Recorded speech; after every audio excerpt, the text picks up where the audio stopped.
नमस्कार दर्शकों, किसान एवं पशुपालक भाइयों, स्वागत है आपका हमारी खेती हमारे पशु यूट्यूब चैनल और फेसबुक पेज पर। मेरे किसान भाइयों, आज मैं आपसे धान की एक अलग प्रकार की वैरायटी की जानकारी देना चाहता हूं। मेरे बहुत से किसान भाई इस धान की किस्म के बारे में पहले से परिचित हैं, लेकिन कुछ ऐसे किसान भाई भी हैं जो इस वैरायटी से अनजान हैं। ये किस्म हरियाणा के कुछ क्षेत्रों में बोई जाती है। हर किसान भाई इस समय इसी चिंता में है कि इस बार धान का कौन सा बीज लगाएं ताकि किसान को मुनाफा हो। मैं भी इस बात से सहमत हूं कि भाई ऐसी वैरायटी लगाई जाए जो हमारे किसान भाइयों के लिए लाभ का सौदा हो, नुकसान का ना हो।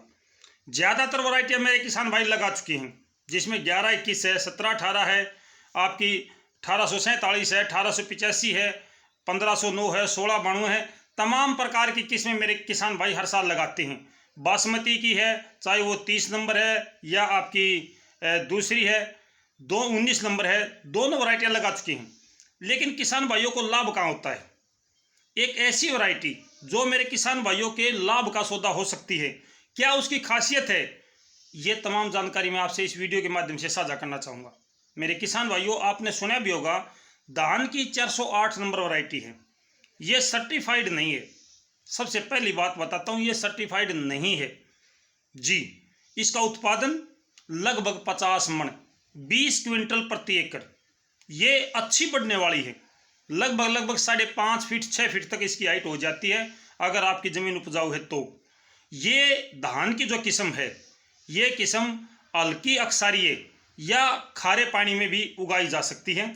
अगर आपकी ज़मीन हल्की सी अक्सारीय है, रेई की है, कलर की है थोड़ी सी, तो उसमें आप इसको उगाओगे तो इसकी हाइट ज़्यादा नहीं होगी, इसकी हाइट कम रह जाएगी। जो हमारा एक्सपीरियंस है। इसके भाव की बात करूं तो इसका जो भाव है वो 11-21 से ज़्यादा और बासमती से कम, ओरिजिनल जो सुगंधित बासमती है उससे थोड़ा सा कम रहता है। और इसका जो 11-21 का भाव है उससे 200-300 रुपये ज़्यादा भाव मिलता है इसका। 11-21 की पैदावार 50-55 मन है। असली बासमती जो 19 नंबर 30 नंबर है उसकी पैदावार काफ़ी कम है। इन दोनों के बीच का भाव और अच्छी पैदावार जिससे किसान को लाभ हो सकता है। इसमें हाइट ज़्यादा होती है तो आप इसमें खाद का प्रयोग कम करें। खाद का कम प्रयोग करोगे तो ये अच्छी पैदावार देगी। ज़्यादा खाद का प्रयोग करोगे तो ये गिर जाती है। मैं पहले से बताता हूँ, ये गिर जाती है। इसका जो बीज है वो किसी सर्टिफाइड नहीं है, कोई एजेंसी या कोई आपकी यूनिवर्सिटी नहीं देती है। ये प्राइवेट किस्म का बीज है। ये गैर सुगंधित बासमती है। इसको बासमती के चावल में मिलाकर इसके चावल को बाहर भेजा जाता है, जिससे इसका भाव अच्छा मिलता है। 2-4 साल में एक बार इसका भाव नीचे आता है, फिर इसका भाव लगातार ऊपर रहता है। 2-3 साल के बाद फिर 1 साल इसका भाव नीचे आ जाता है, फिर ऊपर चला जाता है। यानी कि 1-2 साल इसको झटका दिया जाता है भाव को।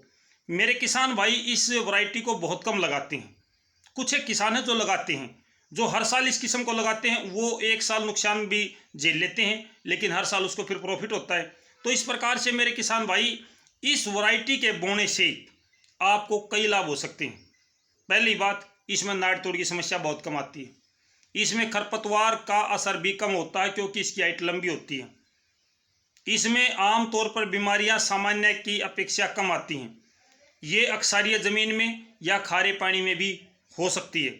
इसकी नीचे पेप्सी होती है, ऊपर बासमती होती है। इसका चावल देखने में बासमती जैसा होता है, लेकिन इसके चावल में सुगंध नहीं होती। असली बासमती जो हमारी सुगंधित बासमती है उसके जैसा सेम टू सेम चावल होता है, लेकिन ये नकली है। मैं पहले से बताता हूँ, ये नकली है। इसका जो प्रचलन है हमारे हरियाणा की अगर मैं बात करूँ तो रोहतक, जींद, आपका कैथल, हिसार, भिवानी का कुछ एरिया और इसके साथ साथ पानीपत, सोनीपत, इन जिलों में ये ज़्यादा बोई जाती है। यहाँ पर इसका बीज प्रचुर मात्रा में किसानों के घर पे उपलब्ध होता है। यहाँ के दुकानदारों के पास भी इसका बीज मिल सकता है। इसका बीज आप जो लेते हो तो आप अपने घर पे इसको दोबारा से उपचारित करके बिजाई करें। मेरे किसान भाइयों, इसकी एक सबसे बड़ी खूबी ये भी है कि ये किस्म हाथ से जड़ाई में भी आसान है, आराम से हाथ से जड़ जाती है। इसकी लेंथ लंबी होती है तो इसको थोड़ा सा बीच से कटाई कर देते ताकि इसकी लेंथ आधी रह जाए। ज़्यादा ज़मीन की सतह के साथ मिलाकर इसकी कटाई नहीं करते, इसको ऊपर से कटाई कर देते हैं। अगर आजकल स्प्रे आए हुए हैं ज़्यादा बढ़वार का स्प्रा भी इसके अंदर कामयाब है। आप इसकी बढ़वार को रोक भी सकते हो। अगर इसकी बढ़वार रुक जाती है और इसकी सामान्य बढ़वार होती है तो ये 50 मन से ज़्यादा का उत्पादन प्रति एकड़ दी जाती है। एक और इसकी सबसे अच्छी बात यह है कि इसकी जो प्राण है, इसकी प्राण जब हम अपने पशुओं को डालते हैं, इसकी प्राण में कैल्शियम की मात्रा ज़्यादा पाई गई है। अगर आपके पास गाय है, भैंस है और इसकी प्राण आप अपने पशु को डालते हो तो आपका पशु दूध से कटेगा नहीं, बढ़ेगा। ये हमारा खुद का तजुर्बा है। इसकी प्राण कटाने के बाद में तूरी जैसी हो जाती है, बिल्कुल तूरी के समान हो जाती है। सफ़ेद कलर होता है उसका, ब्लैक कलर नहीं होता, पीला कलर नहीं होता। पशु भी इसकी प्राण को खुश होकर खाता है। अच्छी हाइट होने के साथ साथ इसका तना मजबूत है। और ये जो किस्म है ये 11-21 से थोड़ा सा 2-4 दिन लेट आती है। इसके साथ साथ जो ओरिजिनल बासमती है उसके साथ में ये पकती है, यानी इसका पकने का जो समय है वो असली बासमती के समय के समान होता है। भाव अच्छा मिलता है, इसका पैदावार अच्छी होती है। ये जानकारी मैं अपने किसान भाइयों से साझा करना चाहता था। बार बार मेरे किसान भाई कमेंट कर रहे हैं धान के बारे में बताओ, धान के बारे में बताओ। मेरे किसान भाइयों, तमाम प्रकार की धान की जितनी भी वैरायटियां हैं, हर वैरायटी की जानकारी इस चैनल पर आपको दी जाएगी। नर्सरी कैसे तैयार करनी है वो भी हम जानकारी आपको मई में देना शुरू करेंगे। सीधी बिजाई कैसे करनी है, तमाम जानकारी आपको इस चैनल पर मिलेंगी। तो इसके लिए आप चैनल को सब्सक्राइब करें। हर प्रकार की आपकी जो धान से संबंधित समस्या है, तमाम समस्याओं का समाधान हम इसी चैनल पर वीडियो के माध्यम से आपसे देते जाएंगे समय के साथ साथ। तो फिलहाल के लिए इतना किसान साथियों, उम्मीद है कि ये जानकारी आपको जरूर पसंद आएगी और आपके काम की भी होगी। तो फिर मिलते हैं किसी अच्छी जानकारी को लेकर के, आपसे कोई अच्छी जानकारी मिलेगी हम आपसे फिर साझा करेंगे। आज थी धान की 408 नंबर वैरायटी, जो कि सर्टिफाइड नहीं है लेकिन किसानों के लिए लाभ का सौदा है। लाभ ही लाभ है इसमें।